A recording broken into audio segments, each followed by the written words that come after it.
Alors bonjour à tous, merci d'être venus si nombreux. Donc aujourd'hui on va parler de fake news. Le problème c'est qu'on tombe en plein milieu du bullshit bingo malheureusement, donc c'est pour ça que les rangs sont un peu clairsemés, ou peut-être que le sujet est pas intéressant, mais vous allez voir la conf est passionnante. Alors on se présente. Voici Jean-Marc et moi je suis Grégoire.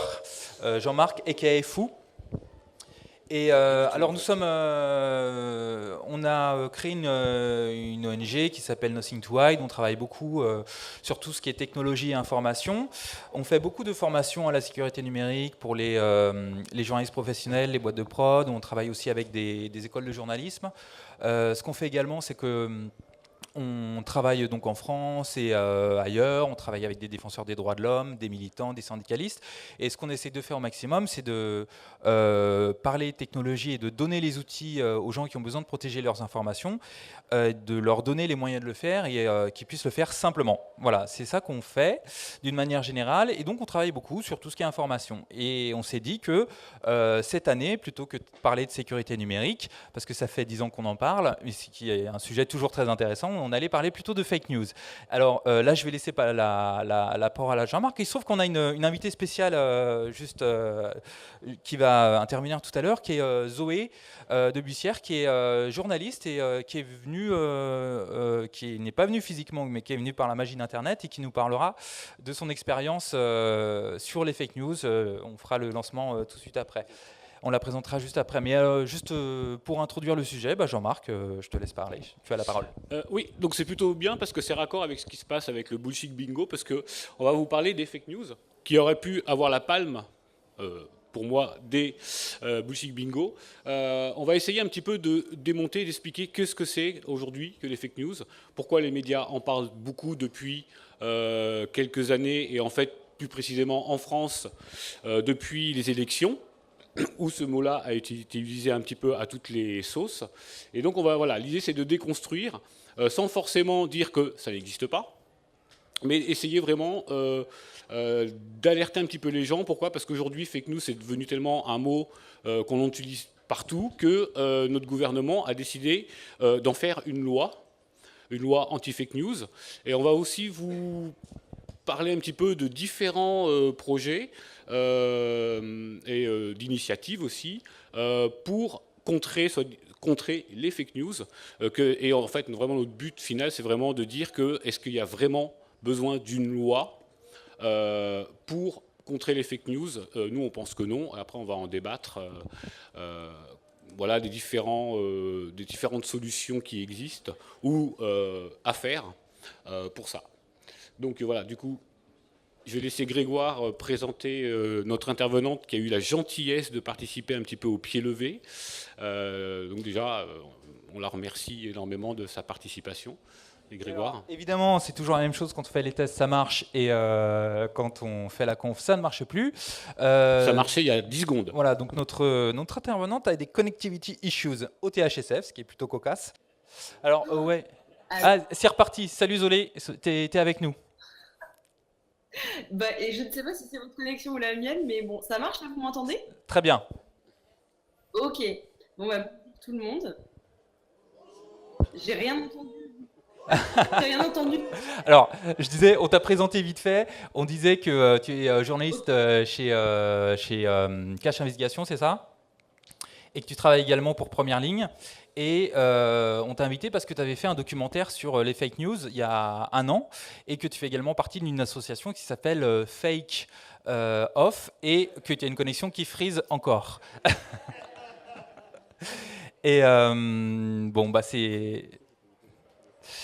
alors, on va essayer un truc très moderne. On va essayer de l'appeler au téléphone.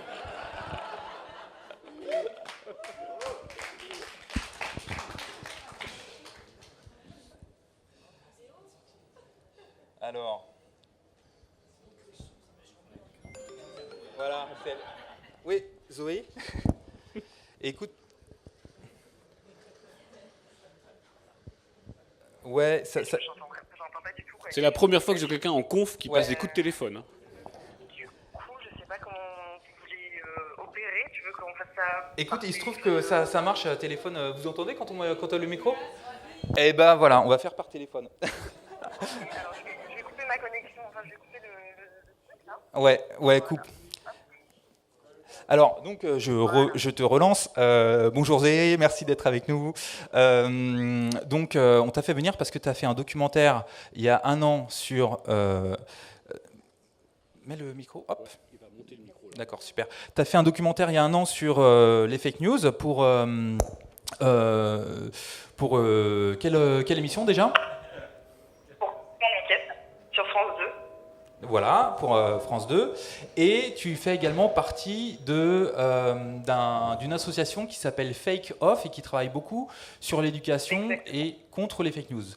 Est-ce que tu peux nous parler de ton histoire avec le documentaire et puis après de ton travail au sein de cette association?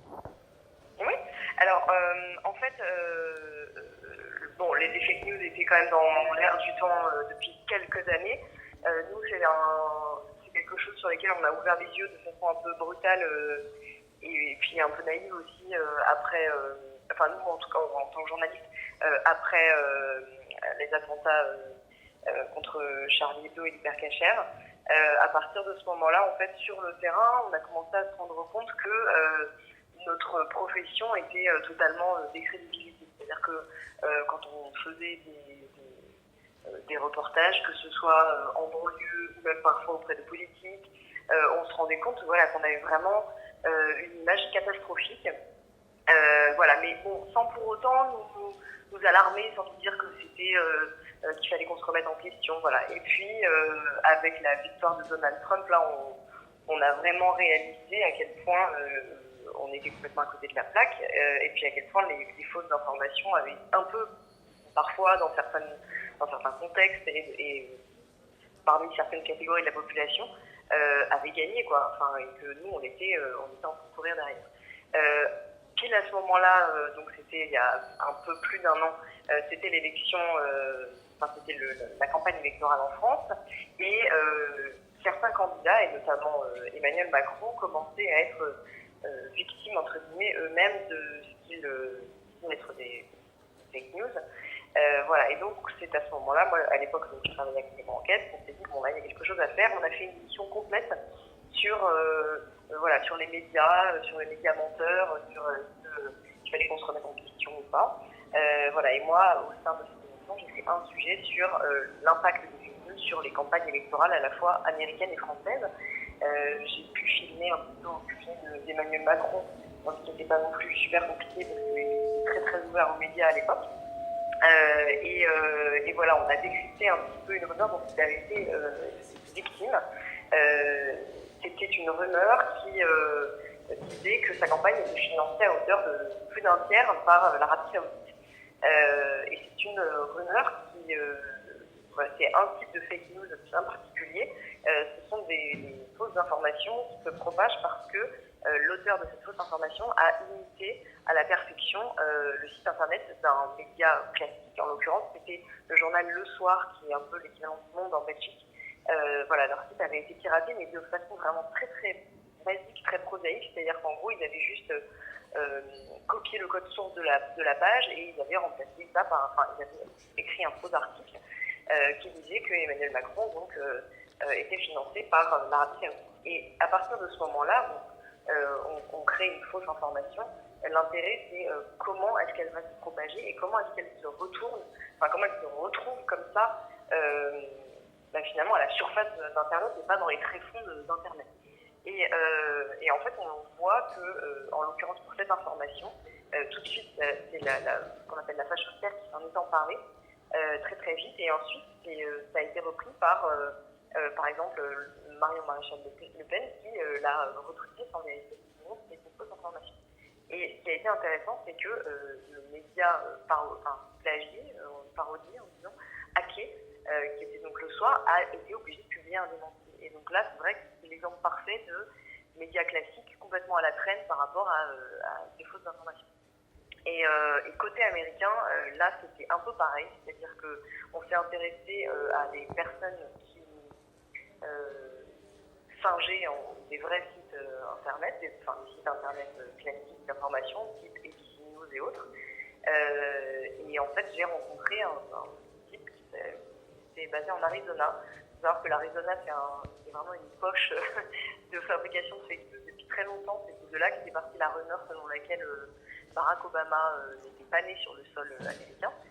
Il avait même à l'époque été obligé de montrer à la télévision son certificat de naissance pour mettre fin à cette rumeur. Mais donc voilà, je suis allée en Arizona, j'ai rencontré Paul Horner, qui est l'un des personnes qui a fabriqué des fausses informations pendant la campagne.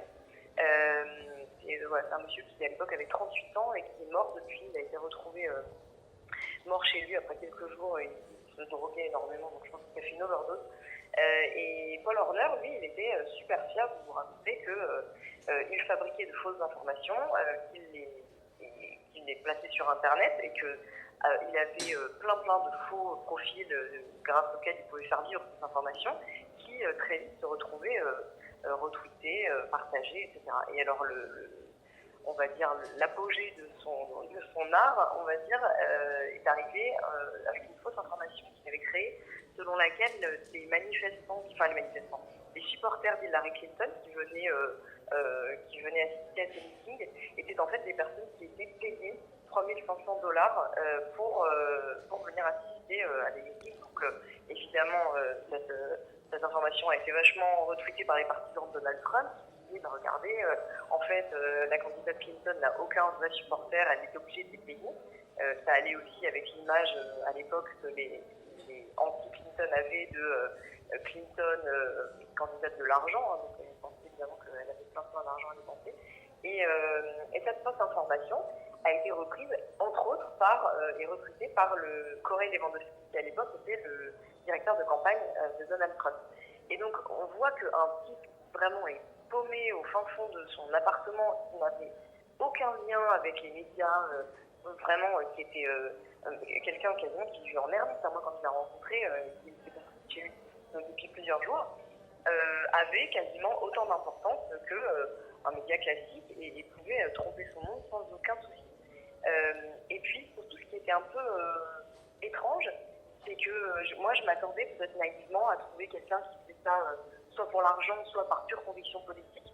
En réalité, pour lui, c'était vraiment un jeu. C'est-à-dire qu'il vivait de ça, mais pas non plus, il se faisait non plus des millions de dollars. Et puis, il n'avait aucune réelle opinion politique anti-Trump, mais quand moi je lui disais oui, mais en fait, vous propagez des informations plutôt pro-Trump et qui sont crues par plein de gens, ça ne lui posait aucun problème. Voilà, il n'y avait pas vraiment d'idéologie derrière, c'était assez étrange. Et ce que j'ai fait, c'est qu'en fait, je suis partie à la recherche des personnes qui avaient commenté ou avaient retweeté ces informations. Et bien qu'il ait à l'époque depuis publié menti en disant mais non mais attention, c'est une fausse information, eh bien j'allais voir des gens qui à l'époque l'avaient cru, je leur montrais le site en disant mais regardez maintenant, l'auteur de cette fausse information a enlevé le masque, il a dit que c'était une fausse information. Et les gens continuaient malgré ça à croire que l'information était vraie. Et ils me disaient, mais non, mais ok, peut-être que c'est une fausse information, peut-être qu'il l'a inventée, mais c'est vrai. C'est vrai qu'on le sait maintenant que des gens ont été payés pendant une manifestation, on le sait parce qu'il y avait plein d'autres fausses informations, on sait que Michelle Obama est un homme, enfin bref. Et donc il y avait, voilà, c'était vraiment calomnier, il en resterait toujours quelque chose. Et voilà, donc enfin c'était un petit peu déstabilisant.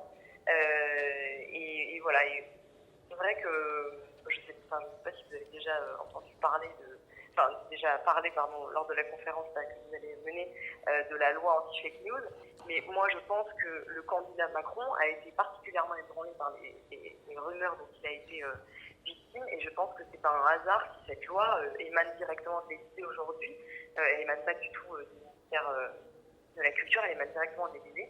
Et moi je pense qu'il y a une espèce de traumatisme lié à ça, du nombre de fake news dont il a été victime pendant la campagne. Bah écoute, merci Zoé. Donc sur la loi sur les fake news, tu dois partir dans 2 minutes, c'est ça ? Ok, d'accord. Alors, deuxième question, est-ce que tu peux nous parler de l'association Fake Off et de tes initiatives des initiatives de cette association, parce que tu nous as fait part de tes doutes sur cette loi, qu'on expliquera dans 5 minutes, quand on aura fini ce duplex avec des moyens technologiques fabuleux. Est-ce que tu peux juste nous parler un petit peu plus de ce que vous faites, de votre action, vous, en tant que Fake Off, qui vous êtes, et surtout, pourquoi vous avez choisi l'éducation plutôt que, je sais pas, la voie juridique, par exemple, sur laquelle tu as pas mal de doutes? Alors, en fait, donc, c'est une association qui maintenant compte une petite trentaine de journalistes, qui a été montée par une jeune femme, enfin une jeune journaliste qui s'appelle Aude Favre. Et en fait, bizarrement, on s'était rencontrés aussi juste après Charlie Hebdo parce qu'on avait tous pris un peu des claques et qu'on s'était tous dit, bon, bah, qu'est-ce qu'on peut faire à notre petit niveau pour essayer d'améliorer les choses en France. Voilà, et donc à l'époque, on s'était rencontrés, on était, je sais pas, quelques-uns. C'était à l'initiative du CLEI, qui était une espèce d'institution qui est vraiment entre l'éducation nationale et les médias, qui s'occupe notamment d'initier, entre guillemets, les gamins dans les collèges et les lycées aux médias. Et puis, bon, voilà, ça n'avait pas donné grand-chose. Je pense que c'était très lourd, c'était compliqué, il fallait pouvoir s'engager sur je ne sais combien de temps. Les profs eux-mêmes étaient réticents parce qu'ils ne voyaient pas bien comment on allait pouvoir s'intégrer, etc. Et il a fallu attendre finalement 2-3 ans pour qu'on se remette à l'attaque et qu'on se dise, bon, ben, on va pas attendre que l'éducation nationale nous propose quelque chose ou quoi que ce soit. On va monter un petit collectif, vraiment, on était à l'époque une dizaine, et on va juste se mettre à disposition des professeurs qui en ont envie, par bouche à oreille, et on proposera de venir dans les classes pour parler d'abord de ce que c'est que le métier de journaliste, et ensuite de comment est-ce qu'on peut se prémunir, entre guillemets, d'une fausse nouvelle, d'une fausse information. Moi, je pense vraiment que c'est comme ça qu'il faut faire. Je pense qu'en fait, on reparlera peut-être de la loi tout à l'heure, mais moi je pense que la loi ne réglera pas grand-chose et qu'il y a deux seuls moyens de lutter contre la propagation de fausses rumeurs, et aller dans les écoles est l'un des moyens de le faire. Ce qu'on a découvert dans les écoles, et vraiment quand je dis découvert, c'est parce que je m'attendais évidemment à avoir une défiance de la part des... Mais à ce point-là, pas du tout. Ce qu'on a découvert, c'est que déjà, nous, les médias de l'ancien monde, on est totalement ringards. On est allé dans plein de classes, que ce soit de la 6e à la terminale, vraiment partout, à la fois banlieue défavorisée, banlieue pas du tout défavorisée, cœur de Paris, bobo. On a vraiment fait, on va aussi même en province quand on nous demande et quand on le peut. Il n'y a pas un jeune qui s'informe sur lemonde.fr, qui regarde le journal télé. Alors, le journal télé, c'est carrément dinosaure pour eux. Voilà. Et donc, les seuls moyens d'information, c'est même pas Facebook, c'est juste des sites internet sur lesquels ils traînent, c'est les chaînes YouTube. Voilà, il suffit de tomber sur une chaîne YouTube pour finir, mais ça, c'est rigolo. Voilà. Et puis, alors, ils ont assez peu le réflexe de vérifier qui parle, c'est-à-dire de qui émane l'information, qui est l'auteur d'une nouvelle, est-ce que la personne qui écrit cette nouvelle a un intérêt ou non à écrire quelque chose de faux ou de vrai. Voilà. Et puis alors après, c'est un petit peu au doigt mouillé, c'est-à-dire que si eux pensent que c'est faux, bon, ils vont dire que c'est pas vrai, mais si ça va dans le sens qu'ils pensent déjà, évidemment, ils vont penser que c'est vrai, et donc ils vont le partager. Et ce qui est le plus dur, en fait, pour nous dans les écoles, c'est que, alors, on leur donne des outils très concrets pour voilà, vérifier une vraie information d'une fausse information. C'est-à-dire, par exemple, qui est l'auteur de l'information. Très souvent, on va sur des sites qui propagent des fausses informations, et puis on se rend compte qu'en fait, c'est un pseudo qui a signé l'article, mais que en plus, quand on va sur à propos d'eux ou sur Somnou, en fait, il n'y a rien de très très concret. Donc ça, déjà, c'est vrai que ça leur ouvre un petit peu les yeux. Et puis après, on parle de notre métier et de ce que c'est que de publier une vraie nouvelle. C'est-à-dire ce que ça nous oblige à faire, le fait qu'on est obligé d'avoir une parole contradictoire quand on a une information, voilà. Et en fait, en parlant de notre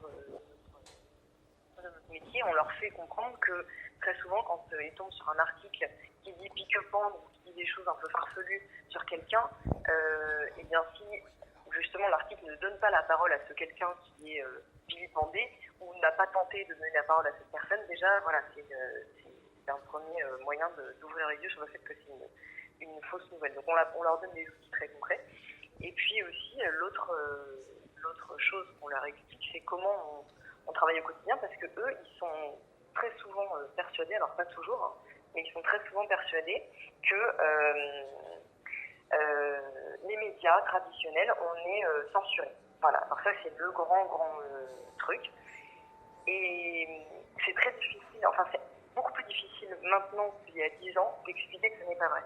Et donc là j'en viens un peu à la au deuxième point qui pour moi est vraiment primordial, c'est que depuis 10 ans, on assiste à une concentration des médias, c'est-à-dire qu'il y a énormément de médias qui ont été rachetés par des grands groupes financiers. Et puis à côté de ça, il y a aussi des médias qui sont restés indépendants financièrement. Il y a la télévision publique, il y a la télévision privée.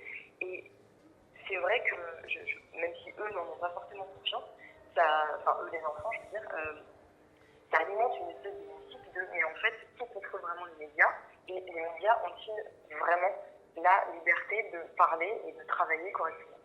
Et donc voilà, pour moi, l'autre moyen de lutter contre les fake news efficacement, c'est nous, médias, de continuer d'être encore plus exigeants avec nous-mêmes pour vérifier, revérifier, re-vérifier nos informations, mais c'est aussi de lutter contre cette espèce de concentration qui a lieu, c'est-à-dire qu'aujourd'hui, si vous mettez à côté Xavier Niel, Mathieu Pigasse, Patrick Drahi, Vincent Bolloré et Martin Bouygues, en gros, vous avez à peu près 90% des médias qui sont disponibles. Donc c'est vrai que c'est un peu flippant. C'est vrai qu'il y a une forme de censure qui existe. C'est vrai que je pense que les journalistes qui sont restés à Canal+, déjà il n'y en a pas beaucoup, ils ne peuvent pas raconter grand-chose quand Bolloré est mis en examen, comme ce qui s'est passé récemment. Et donc voilà, je pense que l'autre moyen de lutter contre les fake news, c'est de continuer, nous médias, à lutter pour la liberté de la presse, même si c'est un grand mot, mais en fait concrètement ça veut dire des choses. Et il y a la loi effectivement sur les fake news qui va passer, mais il y a une autre loi qui nous fait très très peur et qui à mon avis est de nature à continuer de décrédibiliser nos métiers de journalistes, c'est la loi sur le secret des affaires. Voilà, ça va être une loi qui va passer, là c'est quasiment certain, et cette loi elle va rendre notre métier encore plus difficile, et ça va être encore plus difficile pour nous de sortir de vraies infos, et je pense que du coup pour les consommateurs d'informations, ça va décrédibiliser encore un tout petit peu plus notre métier, parce qu'ils vont se dire ah oui mais peut-être qu'il y a des choses qu'ils n'ont pas pu sortir parce qu'il y a la loi sur le secret des affaires. Voilà, donc ça c'est vraiment les deux choses qui nous font peur en ce moment. D'accord. Ok, merci beaucoup Zoé. En fait, tu as fait une transition idéale pour la suite de la conf. On te remercie beaucoup, on sait que tu dois partir. Moi, je vous demande de faire un petit hommage parce que les conditions n'étaient pas faciles. Merci beaucoup Zoé et à très bientôt. Encore, je suis désolé pour ce petit problème technique, mais en tout cas, voilà. Donc ça, c'était Zoé. Je vous invite vraiment à aller voir son docu sur les fake news, le documentaire dont elle parlait tout à l'heure sur ce qu'elle a fait aux États-Unis. C'est assez édifiant. Alors, je disais tout à l'heure, le thème du THSF de cette 9e édition, c'est le langage. Alors, on a parlé un petit peu des fake news, on va parler de la loi. D'ailleurs, qui est au courant de cette loi anti-fake news qui va pas passer avant juillet alors combien? Je vois pas trop. Ouais. Ah ouais, quand même, vous êtes bien au courant, d'accord, il y en a quelques-uns, très bien. Alors, le problème de cette loi, déjà, c'est qu'on l'appelle la loi fake news. Le fake news, c'est quand même une espèce de terme valise qui veut rien dire. Les fake news, ça regroupe, en fait, pour bien comprendre... pour bien lutter contre quelque chose qui pose problème, il faut d'abord le définir correctement. Une fake news, ça regroupe 4 choses. Une fake news, c'est déjà une fausse information. Une fausse information, c'est un média qui publie quelque chose, qui fait une erreur et qui publie un erratum après. Ça arrive, ça existe depuis la nuit des temps. C'est également une publication orientée. Alors, qu'est-ce que c'est une publication orientée ? C'est on va publier une information pour pousser pour pousser une idée particulière. Justement, on va vous faire un petit quiz tout à l'heure pour que ce soit un peu plus interactif. Une fake news également, c'est une information qui est destinée à générer du clic. Ce dont parlait Zoé tout à l'heure au téléphone, c'est notamment tout ce qui s'est passé pendant la campagne de Trump avec les gens. Il y avait énormément de jeunes gens en Macédoine qui publiaient des sites qui prenaient l'apparence de sites d'information et qui balançaient des news ahurissantes et qui faisaient un nombre de clics énorme, et c'était des fausses informations, et le but de ces fausses informations, c'était de générer du profit. Il y avait à peu près, en général, en moyenne, il y a un super article là-dessus, ils gagnaient 3500$ par mois, et en Macédoine, c'est quand même une sacrée somme. Et enfin, les fausses news, c'est aussi les canulars, logographie, ce genre de trucs.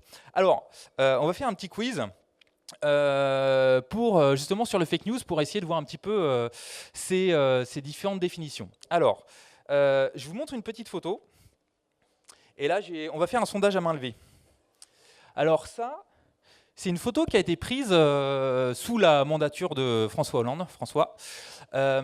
C'est un pilote de l'armée de l'air, un pilote de chasse français qui voulait manifester son désaccord avec la politique de François Hollande, et il a fait un selfie de lui-même dans son cockpit. Alors, selfie sans les mains. Sans les mains. Le mec qui pilote comme ça.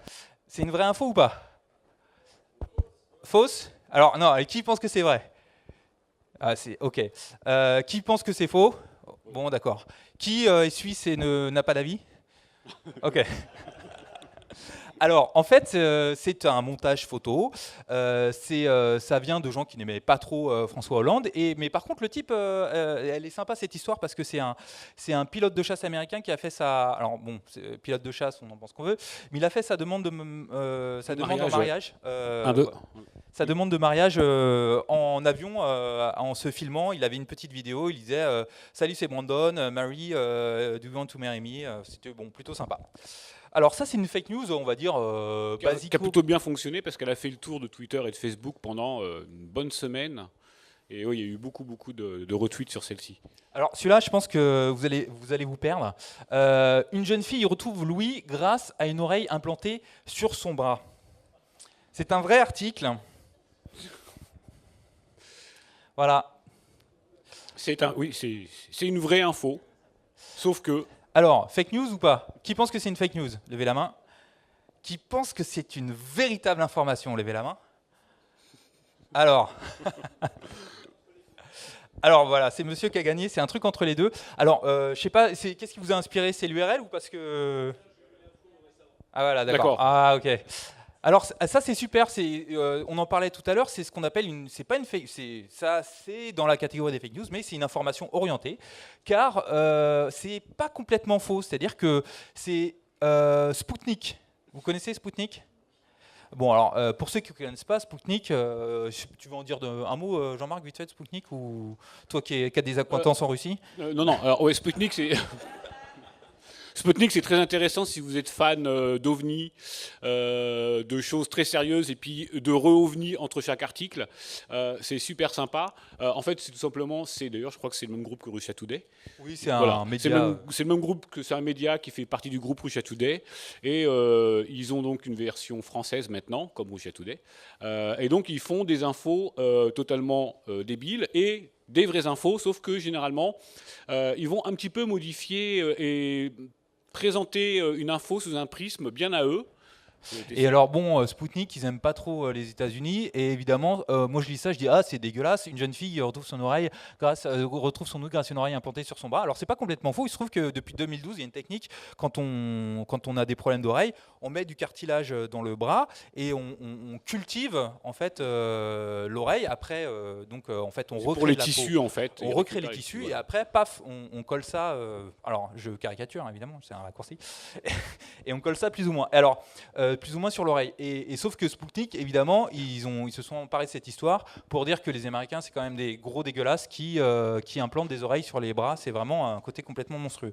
Et ça, c'est ni vrai ni faux. C'est entre deux, quoi. Alors, suite du quiz. Alors, ça, c'est relativement facile. Ça, on en parlait tout à l'heure. Ça, fake news ou vraie news? Le président Obama confirme qu'il va refuser de partir de la Maison-Blanche si Trump est élu. Bon, maintenant on sait que c'est faux.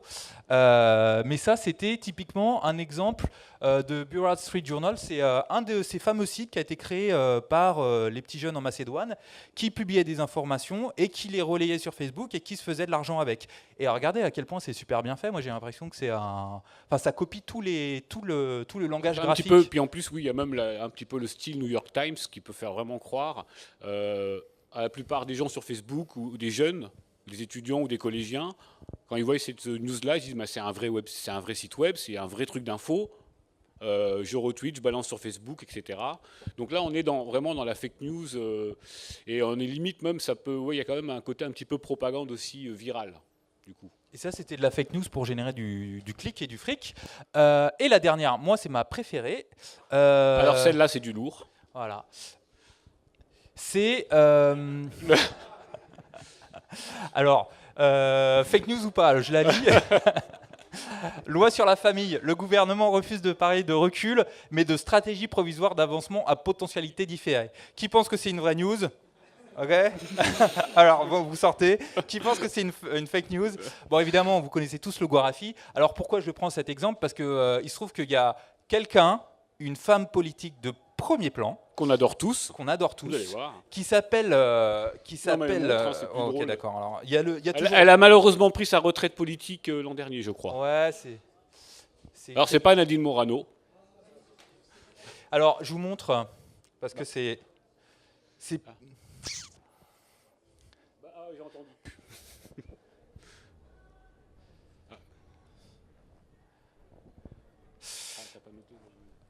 Alors évidemment, c'est les pubs qui partent. J'ai des demandes à faire, personne ne nous entend. Du coup, vous êtes rassemblés avec nous pour qu'on puisse se faire entendre. C'est une erreur de lien.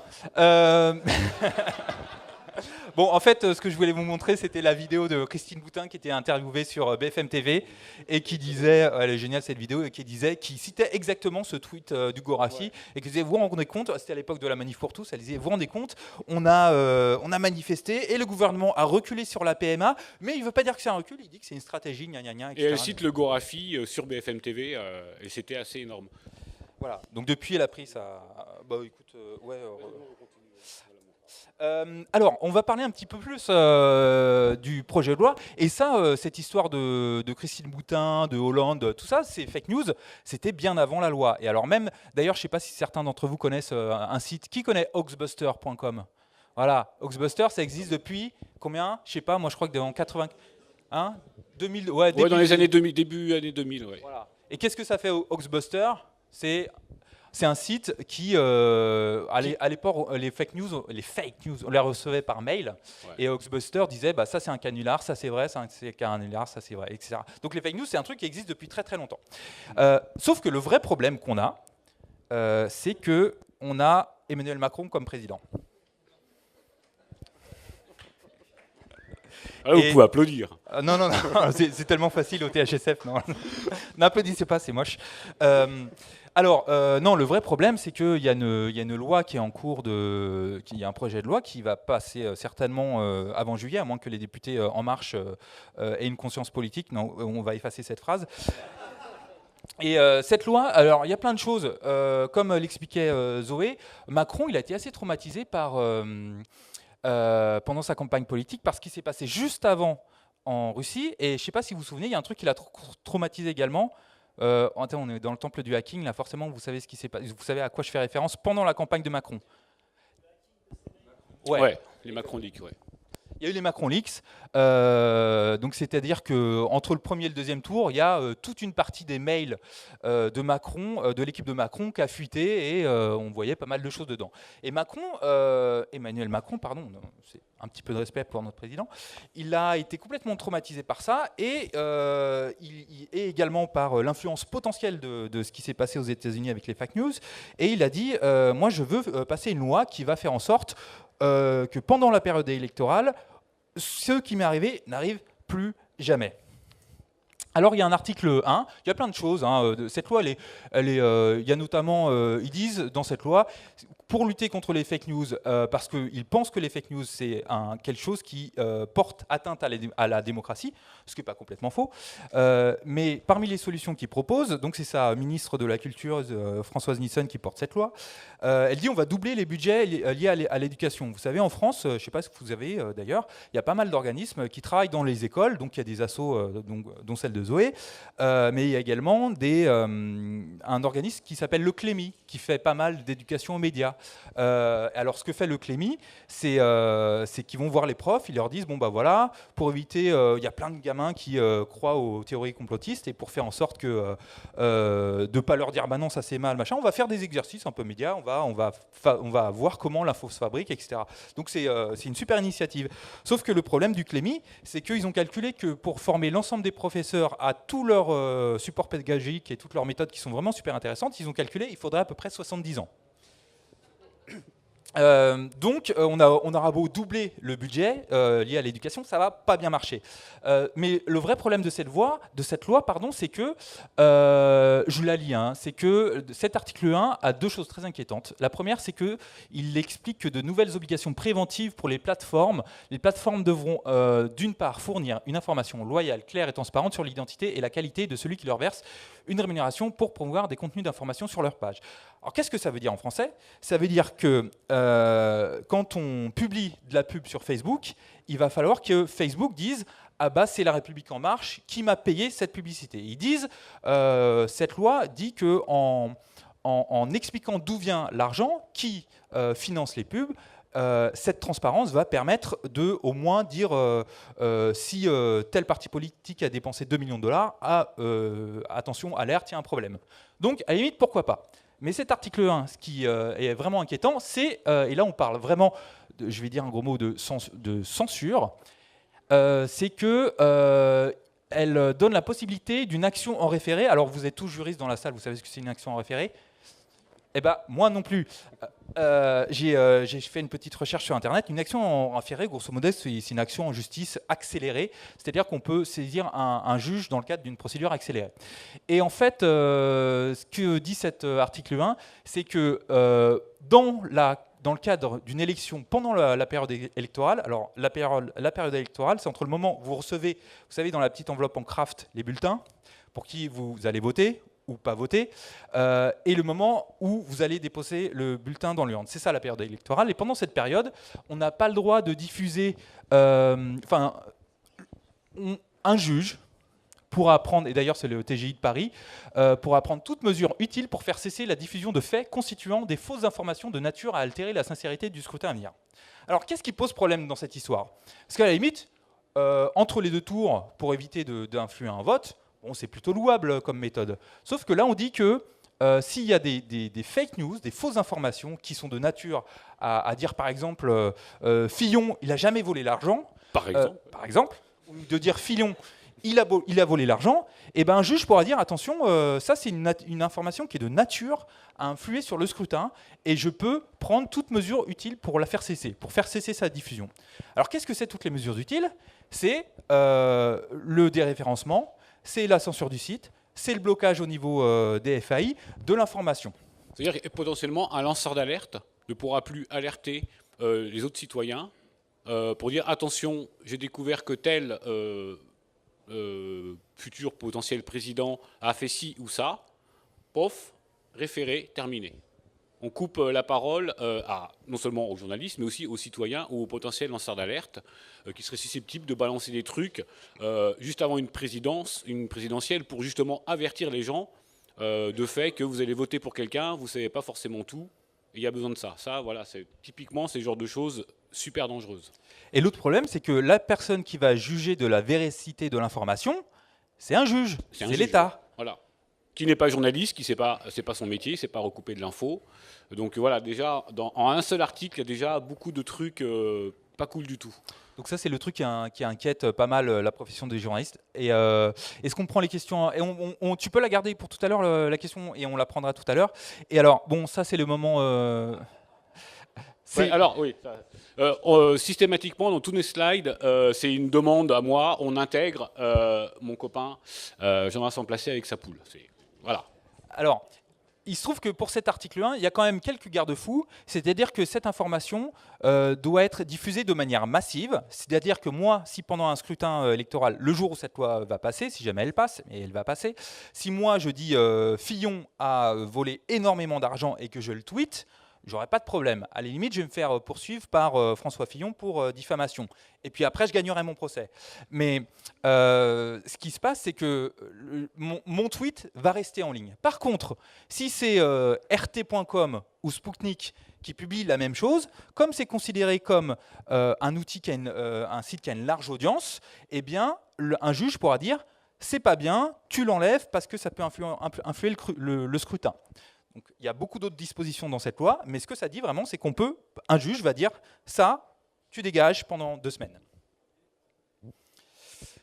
Alors, Zoé, on l'a fait tout à l'heure.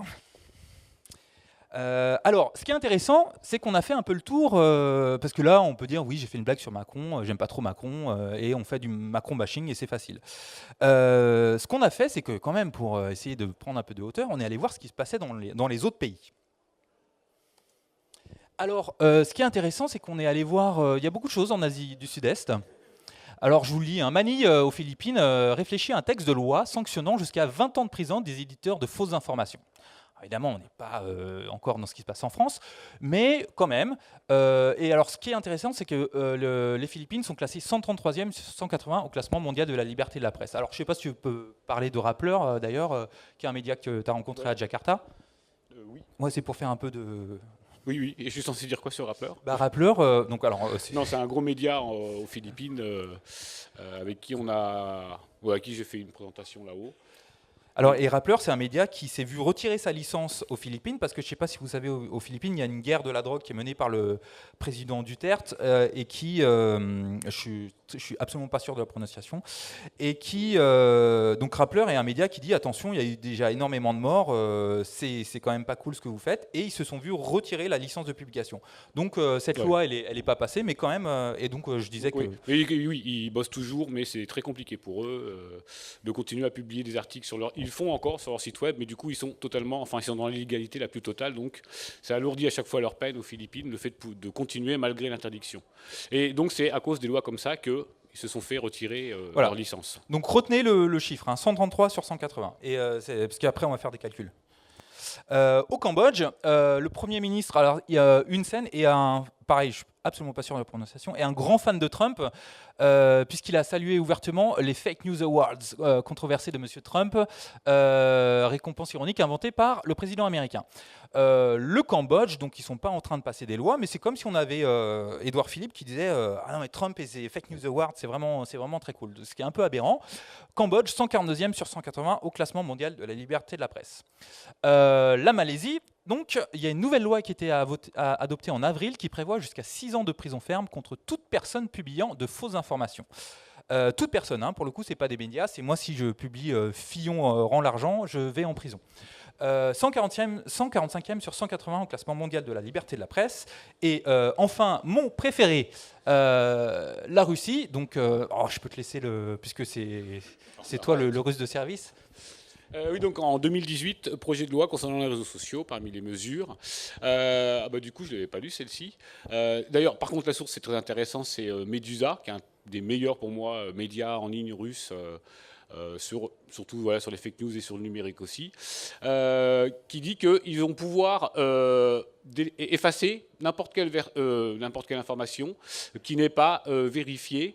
Et donc ils sont 51e sur 180. Alors en Russie c'est beaucoup plus simple, ils n'ont pas forcément besoin de retirer une information fausse, ils vont simplement couper le réseau Twitter ou Facebook machin le temps d'eux. Voilà. Ils s'embêtent Donc plus grosso trop, modo, et là c'est encore pareil, c'est le Roskomnadzor qui est un peu on va dire le ministère de l'information russe, qui peut dire bah ça c'est une information qui est pas vérifiée, bam je la dégage des réseaux sociaux. Alors, du coup, chez eux, c'est sans appel par un juge, etc. C'est totalement direct et arbitraire. Voilà, donc retenez 151 sur 180. Alors je crois que la France elle est classée combien au classement mondial de la liberté de la presse de RSF? Je crois qu'elle est placée combien? 30 ou 40. Voilà, bon, bah, on est un pays qui est en train de... Enfin voilà, ce type de loi, c'est des lois qui sont déployées dans des pays qui sont à 30 places de la dernière place dans le classement. Donc je ne suis pas sûr que ce soit une loi qui favorise la liberté de la presse et la démocratie. Je pense que même c'est le contraire. Mais ça, c'est mon avis. Alors, que nous dit l'ONU ? Alors, l'ONU, ils ont publié une déclaration, une joint déclaration, je ne sais pas comment on traduit ça en français, sur une déclaration conjointe avec l'OSCE, qui est une organisation qui travaille sur tous les pays de l'Est,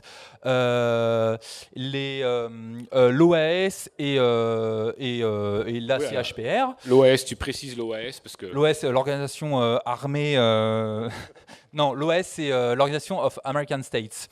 Ils ont publié une déclaration sur les fake news. Et ce qui est très intéressant, c'est que c'est le contenu de cette déclaration. Alors, l'ONU, et notamment par la voix de son rapporteur spécial. Alors, les rapporteurs spéciaux à l'ONU, ce sont des gens qui travaillent sur des rapports sur un pays particulier ou sur une thématique. Il se trouve qu'il y a un rapporteur spécial à l'ONU qui travaille sur la liberté de la presse et il s'appelle David Kaye. On a essayé de le joindre par téléphone, il n'était pas dispo pour la conf, donc on a repris ses déclarations. Il se trouve que quand même, David Kaye, il dit que dans cette déclaration conjointe, que les fake news, c'est quand même un problème pour la vie démocratique et pour l'accès à l'information. Ça, ils le reconnaissent. On est relativement tous d'accord dessus. Mais ce n'est pas tout ce qu'ils disent. Ils disent, however, c'est en majuscule, donc cependant, pour les non-anglophones, je ne vais pas traduire mot à mot, mais grosso modo, il dit les fake news, ok, mais la liberté d'expression, ce n'est pas la liberté de publier que des informations vraies. Et je le lis quand même. Freedom of expression isn't limited to correct statements or reports. Donc, quelque chose qui va à l'opposé de la loi anti-fake news en France et de toutes les lois sur le sujet dans le monde. Et ce qu'il dit à la fin, c'est ok, c'est bien de dire qu'on n'a pas le droit de censurer, mais quand même, c'est un problème. Qu'est-ce qu'on fait? Alors lui, il dit, ce qu'il faut faire, c'est du fact-checking, de la média littératie, donc de l'éducation aux médias, du support, soutenir les médias indépendants, donc le pluralisme des médias, la transparence, j'en reparlerai après avec Facebook si on a 5 minutes, et ça, ce sont les solutions qui permettent de lutter contre les fake news. Et il dit, en aucun cas, ce n'est la censure. Donc, David et moi, on est plutôt raccord sur le fait que la censure, c'est pas quelque chose de... c'est pas une solution, et c'est ce que disait Zoé de Bussière. D'ailleurs, c'est ce que disent la plupart des journalistes qu'on rencontre, qui sont d'abord dans une optique d'aller éduquer la plupart des gens, une éducation aux médias, plutôt que de faire des lois. Donc vraiment, il y a quelque chose qui raccorde à peu près tout le monde. Quand les gens ils savent de quoi ils parlent, à peu près tout le monde s'entend sur la même solution à apporter, les solutions à apporter. Alors, il nous reste combien de temps ? C'est open parce que nous on a commencé 3 quarts d'heure après, alors on peut faire commencer l'intervenant d'après 1h30 après.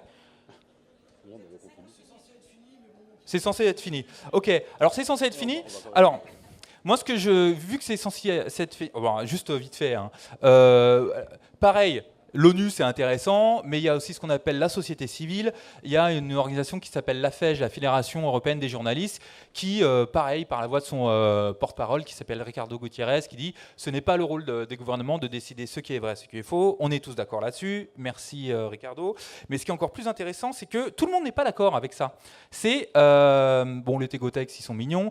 Alors, c'est Reporters, alors oui, pourquoi je dis ils sont mignons? Parce que c'est quand même des gens qui disent, nous les Décodex, on est le service d'un média qui s'appelle Le Monde, et on va vous dire ce qui est vrai et ce qui n'est pas vrai. Donc ça pose quand même un problème parce qu'ils sont jugés partis. Et d'ailleurs, ce qu'ils ont fait, c'est qu'ils ont eu des problèmes quand ils ont lancé le décodex. Ils classent tous les médias par ordre de « OK, c'est vrai, c'est pas vrai, c'est fiable, source fiable ou non fiable », et notamment Fakir, que vous connaissez tous. Voilà, il n'y a pas de gauchiste dans la salle. Hein. D'accord. Donc Fakir, qui est le journal de François Ruffin, a été classé dans les sources absolument pas fiables au début du lancement des décodex. Alors que bon, Fakir, c'est un journal qui a un engagement, mais par contre, il raconte pas des cracks. Il n'a jamais eu de problème s'il a eu des procès, mais pour d'autres raisons que de la publication d'informations fausses. Donc c'est pour ça que je disais qu'ils étaient mignons. Alors RSF, peut-être que tu vas en parler, Jean-Marc, parce que tu es... Non, d'accord. Oui, okay. Pourquoi je... Alors RSF a lancé... aussi disclaimer, Jean-Marc et moi, on a travaillé longtemps pour RSF. Donc à la fois, je les aime, à la fois, je les déteste. Spécialement, je les déteste pour cette histoire de choses, oui. Voilà, quand ils sortent ce genre de choses, et ça m'attriste, ça fend mon petit cœur. Ils ont lancé, il y a quelques semaines, quelque chose qui s'appelle la Journalist Trust Initiative. Il faut que tu restes poli quand même. Alors, en quoi ça consiste ? La Journalist Trust Initiative, c'est RSF qui a dit bon bah voilà, c'est un vrai problème fake news, on est très embêtés, qu'est-ce qu'on va faire ? On a une idée, on va imaginer une espèce de protocole, on va créer une norme, pas de ce qui est vrai, ce qui est faux, parce qu'il y en a déjà qui l'ont fait, le Codex, ils se sont fait taper dessus, on va faire autre chose, on va faire un truc encore plus intelligent, on va créer une norme qui va évaluer le procédé de fabrication de l'information et qui va dire est-ce que le journal qui publie cette information l'a fait avec tous les moyens qui permettent de s'assurer que cette information est fiable. C'est-à-dire qu'on ne va pas valider le résultat, on va valider la méthode. Le process, oui. Le process. Donc concrètement, ça veut dire aller à un moment donné dans les rédacs, c'est-à-dire essayer de mettre des briques quelque part pour valider. C'est David Kay qui nous appelle ? Je sais pas. Et voilà, pour essayer de, justement, alors j'aime pas le terme, hein, mais essayer de labelliser, de toute façon c'est une norme, hein, donc c'est une espèce de label sur comment tel média travaille, et puis on peut dire, ok, ça c'est un média qui va donc, on va le labelliser, pomme, pas de fake news, c'est un média labellisé propre, c'est bon. Alors, donc c'est intéressant, sauf que le problème, c'est que les normes, c'est très relatif. Hein, c'est-à-dire que, c'est très relatif, c'est vraiment la norme qui va exister en France ne peut pas être la même norme qui avait existé en Birmanie ou en Érythrée. Moi, je me souviens, j'avais travaillé avec des médias à Djibouti, dont Djibouti, c'est pas le pays le plus détendu sur la liberté d'expression et la liberté de la presse. Et les seuls médias qui proposaient une information alternative à la voix du gouvernement, c'était des médias d'opposition. C'était des partis politiques. Donc si la Journalist Trust Initiative existait à l'époque, ces médias-là, ils auraient été dans le bas du panier parce que le procédé de fabrication n'a rien à voir avec la méthode journalistique. Et donc qu'est-ce que ça aurait fait ? Ça aurait fait que ce média-là, les médias d'opposition, ils n'auraient pas eu le label, ils auraient été considérés comme des médias qui ne sont pas terribles, et les gens, les Djiboutiens, ils auraient même eu la possibilité d'avoir accès. Enfin, évidemment, ce n'est pas parce qu'on n'a pas le label RSF qu'on arrête d'émettre, mais grosso modo, c'est un média qui n'aurait pas été soutenu si cette norme existait et était respectée par tout le monde. Alors que ce qui fait quand même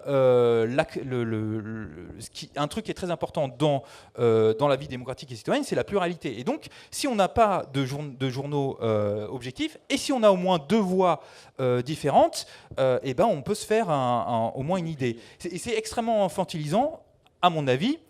J'ai pas trouvé l'avis de David Kay sur le sujet, mais c'est extrêmement infantilisant de dire ce média, il est clean parce qu'il fait de l'information de manière objective. Ce média-là, c'est un média d'opposition. L'information qu'il publie n'est pas digne d'avoir ce label-là. Alors que les citoyens, ils sont pas en capacité de savoir comment est-ce que cette information est juste ou pas juste. Voilà. Donc c'est pour ça, tout ça m'attriste beaucoup, et nous attriste beaucoup, et vous attriste beaucoup.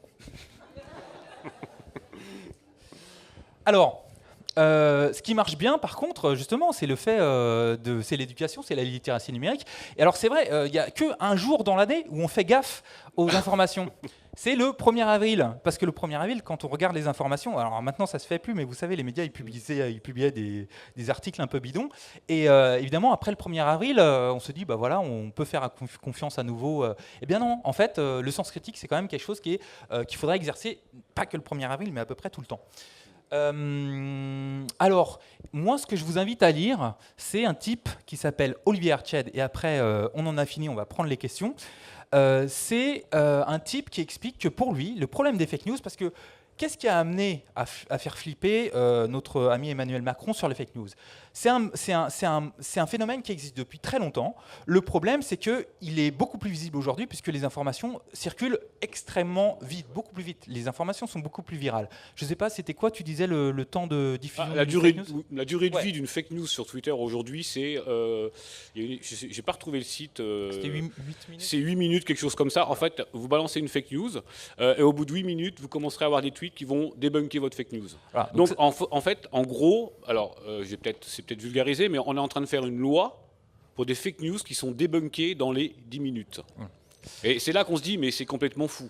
C'est complètement dingue. Et ce que dit Olivier Arched, qui est un type qui n'aime pas trop Facebook, il dit bah, en fait, le problème des fake news, c'est qu'elles sont véhiculées par ces réseaux sociaux type Facebook, qui en fait finalement n'en ont pas grand-chose à faire. C'est il dit que ce sont des architectures toxiques, parce que ce qui fait la valeur de Facebook, c'est l'engagement des utilisateurs. C'est-à-dire que moi, si je vois... tiens, telle équipe de chercheurs a réussi à greffer une oreille sur le bras d'une soldate américaine, et ben, qu'est-ce que je fais ? Je vais aller cliquer. Je me dis, oh, c'est quand même exceptionnel. Et en fait, lui dit que ça, cette envie de faire cliquer les gens, cette envie de faire partager les gens, cette envie de faire commenter les gens, c'est ce qui fait le beurre de Facebook. Et il dit, tant qu'on n'aura pas réglé le problème de modèle économique des plateformes qui font circuler les fake news, modèle économique qui est alimenté par la circulation d'informations, qu'elles soient vraies ou fausses, on s'attaque au mauvais problème. Pardon, oui. Et d'ailleurs, vous verrez encore, il y a encore le mot éducation, ce qui prouve bien qu'à chaque fois en France, quand il faut faire quelque chose sur l'éducation, eh ben, on le met sous le tapis et on fait une loi.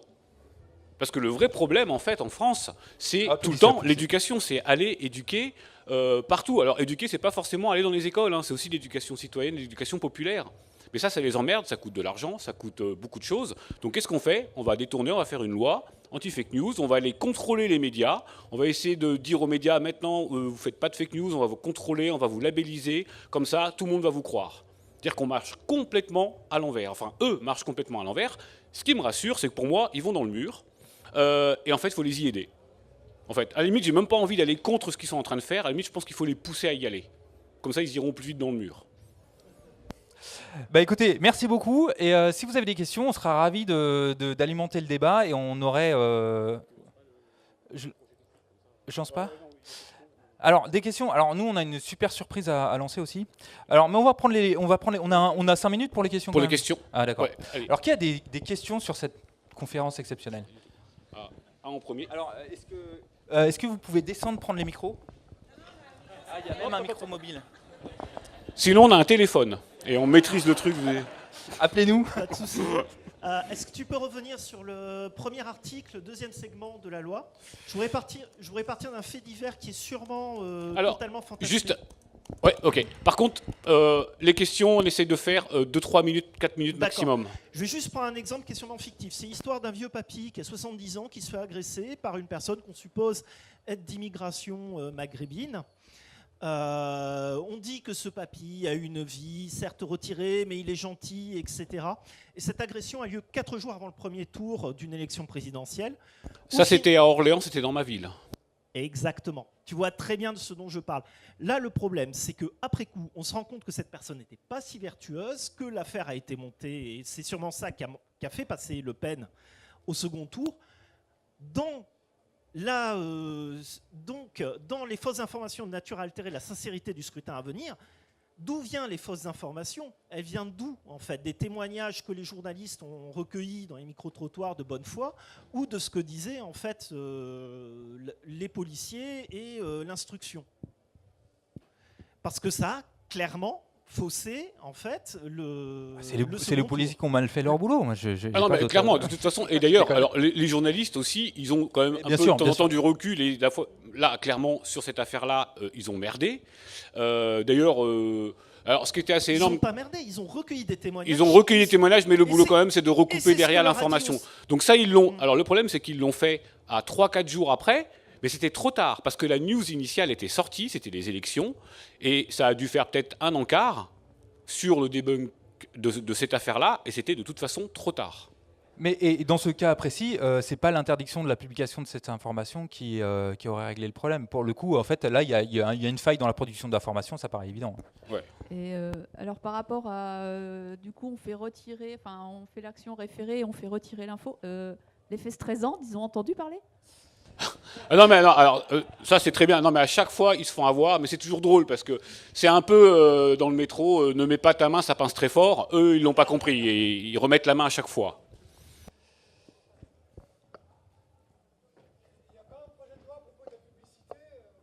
Alors, attends, il y avait une question juste avant, et après, viens prendre le micro.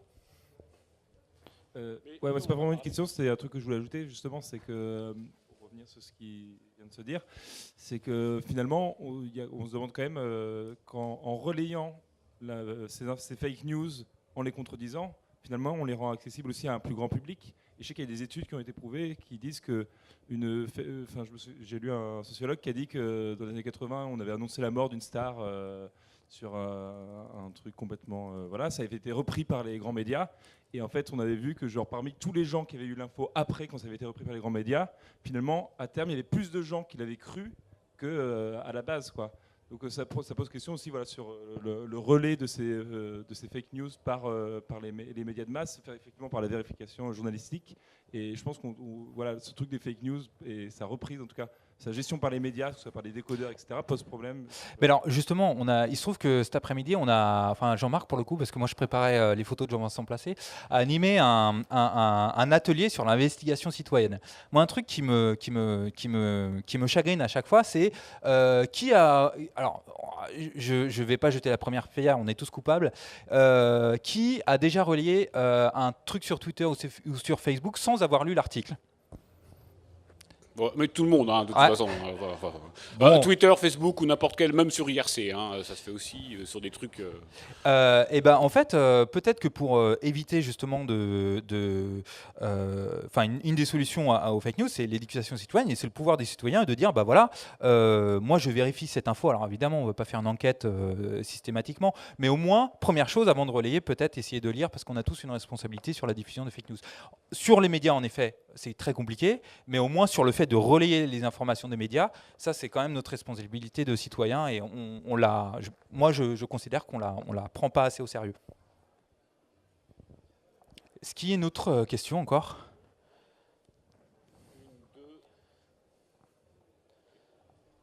Est-ce que ce truc de la fake news, c'est pas une suite de ce qui avait été appelé un peu le complotisme, en fait, qui donne une capacité à taper sur tout et n'importe quoi, même s'il peut exister le complotisme et il peut exister la fake news. Et en fait, on a vu quand même à une époque utiliser ce terme de complotisme à tort et à travers, je trouve, et qui du coup servait à décrédibiliser instantanément quelqu'un qui pouvait émettre une pensée qui ne convenait pas à certaines personnes ou à d'autres. Ah. Et que la fake news, en fait, serait une manière de taper dessus plus large. Parce qu'en fait, le complotisme servait à un spectre assez restreint. Et finalement, là, utiliser le terme de fake news, on peut taper sur n'importe qui, quoi. Ah non, je pense pas. Pour le coup, je pense que c'est vraiment deux choses différentes. C'est-à-dire que quelqu'un qui balance quelque chose, une idée ou une opinion différente, tu peux pas lui dire ah non, tu fais de la fake news. Tu peux lui dire ah, t'es un complotiste. Du coup, ça, effectivement, il y a l'effet de bah voilà, je te réduis, je te mets dans un sac de gens qui croient à Bilderberg, etc. et machin. Et en général, c'est très compliqué de s'en sortir.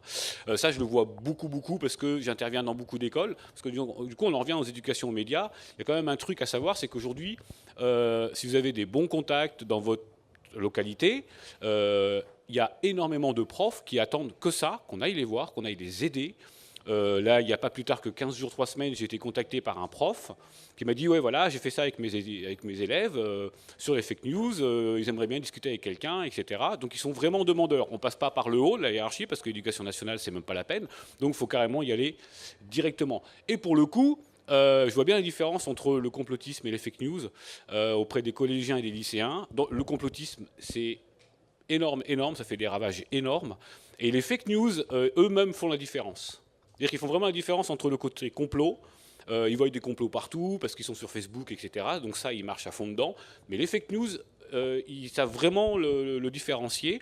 Ils se font avoir, ils le disent. Mais par exemple, dernièrement, j'étais assez agréablement surpris par une espèce de truc à tourner. Ils m'ont montré sur Facebook qu'il y avait quelqu'un d'un hôpital de Montargis qui demandait une greffe en urgence et ça tournait sur Facebook, etc. Et sur cette affiche-là, c'était un docteur avec un numéro de téléphone. Le truc sur Facebook a été liké 15 000 fois. Dites-vous qu'il y a une seule personne qui a appelé l'hôpital de Montargis. Elle a 15 ans. Et derrière, elle a dit « Bah non, je viens d'appeler, c'est totalement faux ».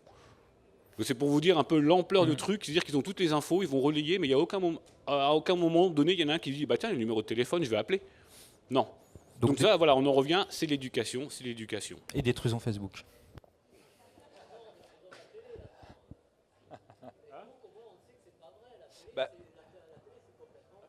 Attends, on est dans une structure démocratique, ici, il faut que... Faut parler à tout le monde, on va vous donner un micro, pour parce le que micro, sinon c'est pas intéressant. Journaliste Trust Initiative, c'est ça? Ouais. Ça ressemble beaucoup à quelque chose qui s'appelle norme ISO 9000, vous connaissez? Alors, justement, ils bossent avec l'AFNOR. C'est avec l'AFNOR, hein, et évidemment. donc, le truc, c'est qu'il faut savoir que la qualité du processus ne préjuge pas la qualité du produit. Exactement. Et un jour, j'étais dans le bureau d'un quality. Et un jour, j'ai eu l'occasion de partager mon bureau avec le qualiticien de là où je travaillais et qui m'expliquait que Toyota, à un moment donné, ils avaient dit, grâce à l'ISO 9000, hein, leur gestion, ils avaient diminué la qualité de produit parce que trop de qualité, ça coûtait un peu trop cher, donc ils avaient diminué un peu la qualité. Mais je crois que la norme, la norme je ne sais plus c'est laquelle norme AFNOR, c'est la 2701 ou je ne sais plus trop quoi. Et en fait, derrière, c'est Hitachi qui a raqué pour faire cette norme. Oui. En fait, AFNOR, c'est tout sauf une garantie, en effet, de qualité de produit. C'est juste, on respecte un processus. Point barre. On va passer le micro, monsieur. Alors, monsieur, on a mal entendu, et surtout, les millions de téléspectateurs sur le stream, ils n'ont pas entendu. J'aime beaucoup Facebook parce que je sais que c'est pas vrai. Et la télé, par contre, je sais que ça formate les gens d'une manière vraiment, vraiment très mauvaise. Il y a plein d'informations qui sont extrêmement orientées, qui disent qu'une partie de la vérité, et qui sont surtout unidirectionnelles. Tu as une voix qui parle et tu ne peux pas répondre. Oui, Facebook formate énormément. Hein. Aujourd'hui, beaucoup moins que la télé. Ah non, parce qu'aujourd'hui, il y a une génération, d'ailleurs, la journaliste a dit tout à l'heure, il y a une génération de jeunes qui ne regardent plus la télé, et encore moins les JT. Heureusement. Et du coup, ils s'informent sur Facebook. Oui. Donc, le formatage se fait sur Facebook. Oui, mais il ne se fait pas de la même manière. Il ne se fait pas avec une personne qui te dit comment penser. Il se fait beaucoup plus vite, par contre. Oui, mais il ne se fait pas avec une personne qui est Bolloré ou autre. Non, mais attention, Facebook, tout le monde pense que Facebook, c'est, contrairement à la télé ou la presse papier, qui est que dans un sens, du coup on ne peut rien dire. Facebook, c'est la même chose. Facebook, tout le monde est consommateur. Il faut arrêter de me faire croire que les gens produisent des choses sur Facebook, c'est faux. On est consommateur sur Facebook comme devant la télé. Qui a publié un billet là, dernièrement sur Facebook là? Levez la main. Non. Qui a publié un long post? Ils mangent, ils donnent pas leur avis. Une personne. Tu ne peux pas me convaincre que la télé c'est mieux que Facebook. Ah, on vous entendez pas. D'accord. On rêve okay. là. C'est le chaos, je vais pas. Non, alors je posais la question pour rebondir sur la réaction de monsieur. Qui a publié un long billet, c'est-à-dire pas un statut, pas ces dernières semaines sur Facebook? Alors je vois une personne, un vrai article, 1, 2, 3. Tous les jours. Tous les jours. Alors donc je sais pas combien de on est après 4. On est à peu près 500 personnes dans la salle. Il y a 4 personnes, donc ça veut dire bon non, on va dire il y a 5%. Voilà. Donc après, ça veut dire qu'il y a 85% de personnes qui sont passifs. Voilà. Pourtant c'est une plateforme de publication Facebook. On peut écrire des articles. Je suis d'accord. Ah non, mais oui, bien sûr. Je sais pas si c'est mieux, mais oui. Le micro, pas de micro, pas de chocolat. Comment? Je disais qui n'est pas ou plus sur Facebook ici déjà. Qui n'est plus sur Facebook. Ok. Qui n'est plus, ça veut dire qu'ils y étaient et vous avez quitté, c'est bien. Et pour aller où? Parce que la vraie question, elle est là. Mastodon. Non, mais c'est bien de quitter Facebook, mais s'il n'y a pas d'alternative, les gens ne quitteront jamais. On fait 100. Il y a Diaspora Diaspora. aussi. Hein. Alors, est-ce qu'il y a d'autres questions sur les fake news? Parce que sinon, on peut lancer un autre débat, mais je pense qu'il y a quelqu'un après. Ouais.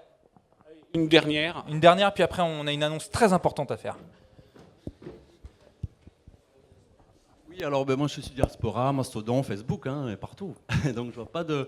Après, donc définition de l'information, c'est une mise en forme de la réalité. Tout à fait. Donc il n'y a pas d'information meilleure que. Enfin moi, l'éducation, pour moi, c'est aussi une mise en forme de la réalité. Attention. Et donc pour moi, on en vient justement encore à l'économie. Ce qui fait information, ce qui fait professionnellement information, c'est d'être rémunéré pour cela. C'est d'avoir justement de la monnaie pour cela. Et donc, si on utilise forcément une monnaie dette, une monnaie crédit centralisée, pyramidale, mais vous aurez forcément une alors, j'aime pas trop. Mais alors, oui, mais j'aime vous pas aurez trop. forcément Alors, une. Dans l'information, il y a des professionnels, mais pas que. Mais justement, ils sont payés comment? Elle l'a dit tout à l'heure, la journaliste l'a dit, par les grands groupes. Elle l'a dit tout à l'heure, elle a dit par Niels, etc. Tout ça. C'est la cause du problème. Bolloré. Mais c'est un problème. Le type de monnaie utilisée. Voilà. Non, mais ceci dit, après, il n'y a pas de professionnalisation. Par contre, les professionnels de l'information, ça, c'est pas trop un terme que j'aime. Pourquoi? Parce que je bosse depuis très longtemps avec des professionnels de l'information. En amateur. Et aussi avec des journalistes citoyens, des blogueurs, qui produisent parfois dans certains pays beaucoup plus d'informations, sauf qu'ils n'ont pas la carte de presse magique. Non, je parle de vrais gens qui sont au Vietnam, qui produisent des articles, qui font 10 ans de tôle parce qu'ils ont produit un article. Ce sont des vrais gens qui produisent de l'information sur leur blog, parce qu'eux, ils bloguent encore. Ils donnent de l'information. Après, ils sont très peu lus. Voilà, à part par quelques gens qui sont intéressés. Mais du coup, il y a quand même des gens qui ne sont pas professionnels de l'information, mais qui produisent du contenu sur ce qui se passe dans leur pays. On ne les connaît pas, on ne les voit pas, on ne sait même pas qu'ils ont fait 15 ans de tôle, on s'en fout. Mais voilà, et du coup, c'est pour ça que la professionnalisation de l'information, ok, c'est bien, il faut qu'ils soient protégés, mais il faut aussi que ces gens-là soient la même protection, qu'ils aient la même protection que les professionnels. Est-ce qu'il y a encore une question ou... Oh là, mais il y a plein de questions, mais je sais pas que il faudrait des bières là pour.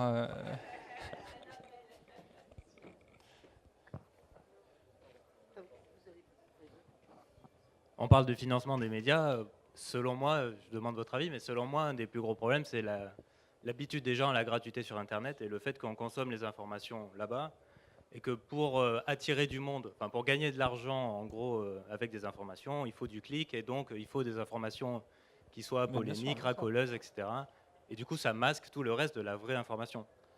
Enfin, de l'information, on va dire, juste et posée, qui mérite du temps à être construite, etc.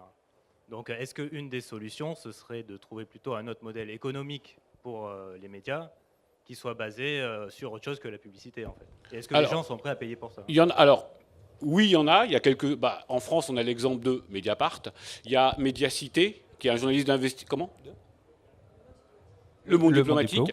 Il y a Mediacité qui commence à faire du journalisme d'investigation local à Lille, à Bordeaux. Il commence à vraiment avoir dans plusieurs villes. C'est des pure players. À Toulouse, je répète. Voilà. Et par contre, il faut payer. Est-ce que les gens sont prêts à payer? Tout doucement, je pense que oui.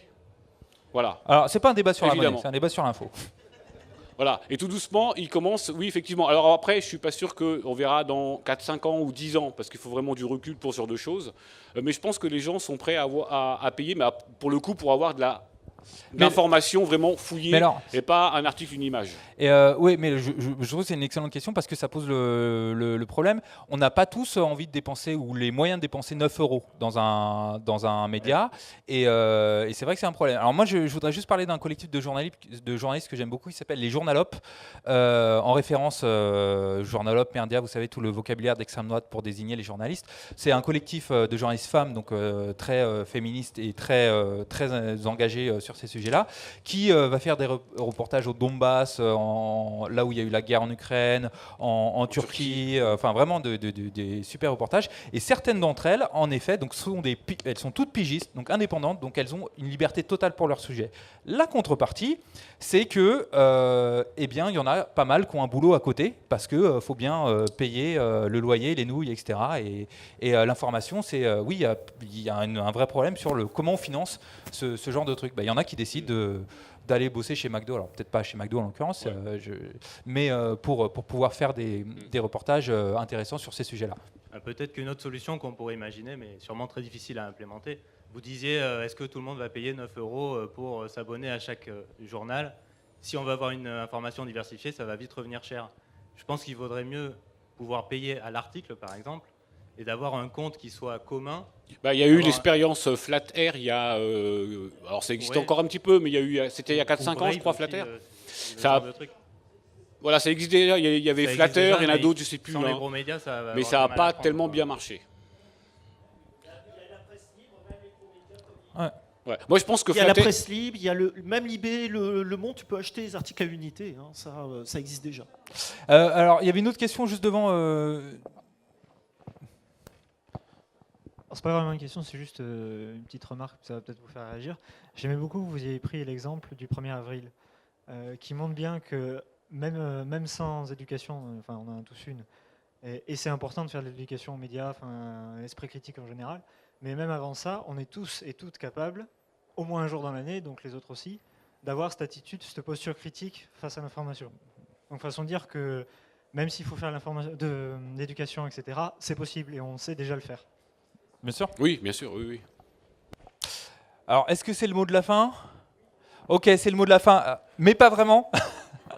Alors non, juste, il y en a pour 2 minutes. En fait, donc nous, comme pour ceux qui n'étaient pas là au début, je rappelle juste qu'on est une ONG, on s'appelle Nothing to Hide. On fait des formations à la sécurité numérique. Dans nos statuts, il y a marqué qu'on soutient le logiciel libre, parce qu'on pense que dès qu'il est question de sécurité numérique, le logiciel libre, c'est l'une des meilleures solutions.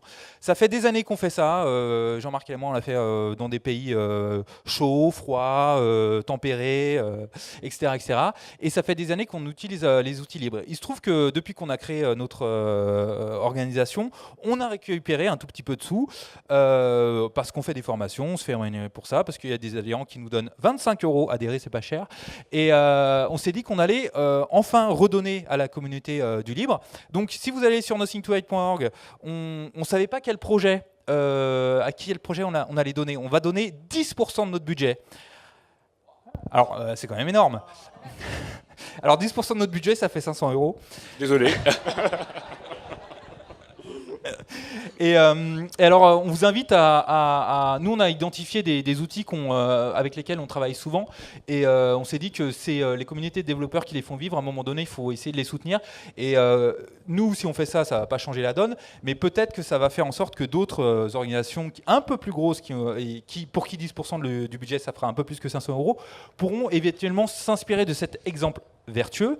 Et on vous invite vraiment à aller sur ce site et chez nous et voter pour quel projet on va donner 500 €. Donc il y a GPG, Tails, VeraCrypt, Enigmail, WireGuard, Etherpad et GlobalX. Ouais, voilà. Il n'a pas été assez costaud. On a vraiment voulu lancer cette opération-là parce que justement on a bossé dans pas mal d'ONG.